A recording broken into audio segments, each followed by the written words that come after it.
গাছ, মাটি এবং ড্রাম কিনতে কিনতে আমি একেবারে ফকির হয়ে যাব। আসসালামু আলাইকুম, সবাই কেমন আছেন?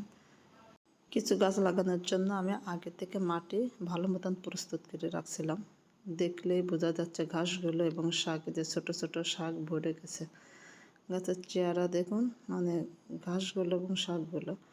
এখানে মাটি, জৈব সার, তারপরে হচ্ছে আপনার কম্পোস্ট, ড্রাম, ডিমের খোসা, মুরগির বিষটা সব কিছু দিয়ে একসঙ্গে মাখিয়ে রোদে শুকিয়ে তারপরে ড্রামে ভরে রাখছিলাম 1 সপ্তাহ পর্যন্ত।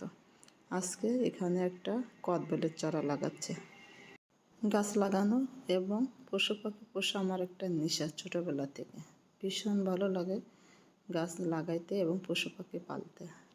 মনে হয় যে সব রকমের গাছ আমার ছাদে থাকুক আর সেগুলো দেখে আমি শান্তি অনুভব করি। গাছ লাগানো আসলে সবাই পছন্দ করে না, তবে আমার ভীষণ পছন্দ। কেন জানি মনে হয় গাছ দেখলে আমি গাছের প্রতি দুর্বল হয়ে যাই। এটা আমার কেনাই লাগবে, এরকম একটা ইচ্ছে কাজ করে আমার ভিতরে। কি সুন্দর করে মাটির চারিপাশ দিয়ে চেপে দিচ্ছে। একটা লাঠি এমনি বাঁধা, এবং যাতে গাছটা নড়ে না যায়, আমি আরও একটা জব্দ লাঠি দিয়ে বেঁধে দেবে। এটা হচ্ছে একটা জলপাইয়ের চারা। গাছটা 1 সপ্তাহ আগে অর্ডার দেওয়ার ছিল, শুধু সময়ের অভাবে আনতে দেরি হওয়াতে লাগাতেও দেরি হলো। একটা লাল আমলকি, মানে গাছটার পাতা হচ্ছে লাল এবং গাছটাও দেখতে লাল। দেখতে পাচ্ছেন কিনা বা বুঝতে পারছেন কিনা জানি না।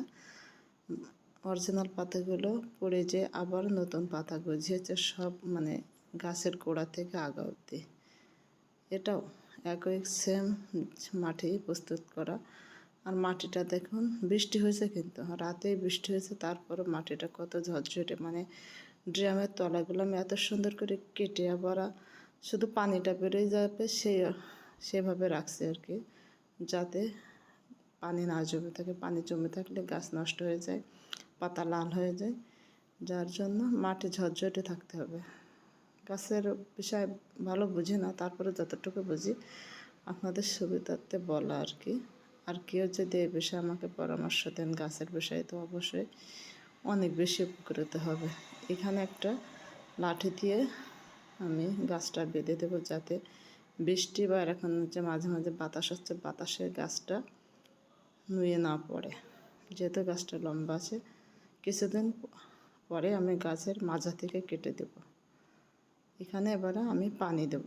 এই যে কলার খোসার জন্য পানি, 2টা গাছে 2 মাগ করে পানি দিয়ে দেব।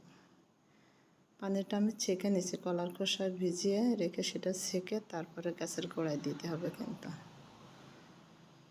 সবাই ভালো থাকবেন, আল্লাহ হাফেজ।